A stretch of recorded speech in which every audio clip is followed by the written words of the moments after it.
Bayangkan, di tengah pedesaan Jawa, berdiri sebuah bangunan tua. Dindingnya berlumut, jendelanya pecah, atapnya miring. Tapi dulunya, pabrik ini adalah jantung kemewahan sebuah kekuasaan. Kini, pabrik itu lebih mirip rumah hantu. Orang-orang bilang, kalau malam, mesin-mesin tua yang sudah berkarat, kadang berbunyi sendiri. Seolah para pekerja masih menggiling tebu meski tubuh mereka sudah lama terkubur. Inilah kisah pabrik gula Indonesia. Kejayaan, darah, kutukan yang tak pernah pergi. Pada abad ke-19, Belanda menjadikan gula sebagai salah satu komoditas paling penting di tanah Jawa. Hampir setiap daerah subur dibangun pabrik gula. Arsitekturnya megah, mesinnya didatangkan langsung dari Eropa. Pabrik gula bukan sekadar tempat produksi. Ia adalah simbol kekuasaan, tuan tanah, dan pengusaha kolonial hidup mewah. Dengan rumah besar, pesta, dan aliran uang yang tak ada habisnya. Tebu ditebang, diproses, dan diubah jadi emas putih yang diekspor ke seluruh dunia. Di masa jayanya, Jawa disebut sebagai Pulau Gula. Tapi di balik gemerlap itu, ada sisi gelap yang jarang diceritakan. Kejayaan itu dibangun di atas keringat, bahkan nyawa. Ribuan pribumi dipaksa bekerja di bawah sistem tanam paksa.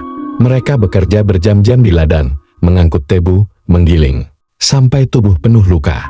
Upah nyaris tidak ada, makanan sekadarnya.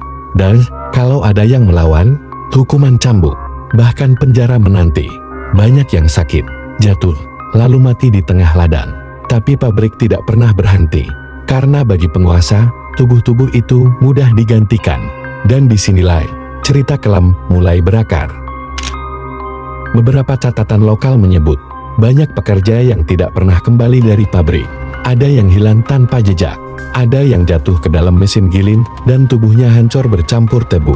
Warga percaya, beberapa jasad bahkan sengaja dibuang ke dalam tungku pabrik. Asap putih yang keluar, bukan hanya dari gula yang dimasak, tapi juga dari tubuh manusia yang terbakar. Cerita lain menyebut, para pekerja sering dikubur diam-diam di sekitar pabrik, tanpa nisan, tanpa doa, hanya jadi tanah basar yang menutupi penderitaan mereka. Sejak pabrik-pabrik itu ditutup, cerita mistis terus hidup. Ada yang bersumpah pernah melihat sosok pekerja tanpa wajah, berjalan sambil membawa tebu di bahunya. Ada suara rantai dan jeritan.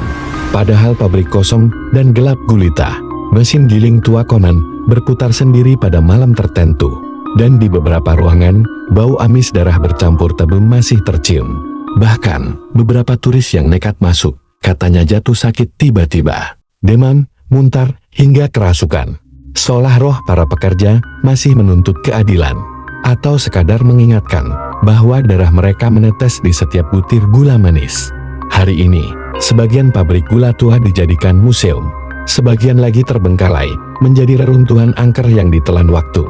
Tapi jika kamu berdiri di sana, merasakan udara lembab, dan melihat dinding penuh lumut, mungkin kamu juga akan bertanya, apakah ini sekadar bangunan tua, atau sebuah monumen bisu, yang menyimpan kemewahan, penderitaan, dan kutukan dari masa lalu.